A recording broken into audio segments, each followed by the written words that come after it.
yani. Burası da ne demek gerekirse. Bunlar sticker sadece. Veriliyor.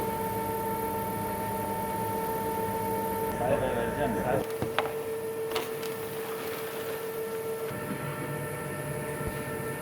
Eldiven mi?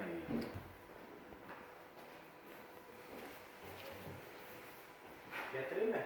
Oradan mı yapacağım?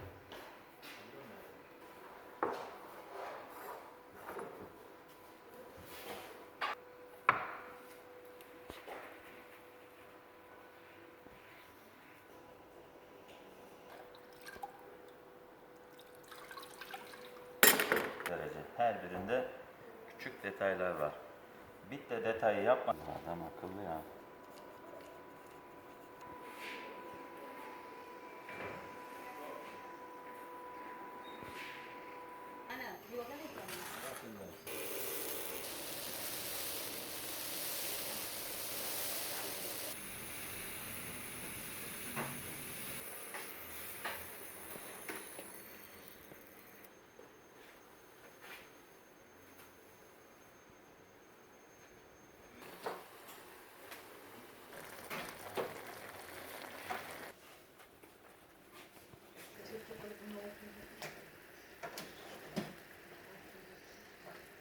Uygulaması farklı.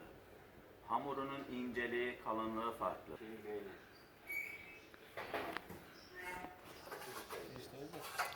5 TL.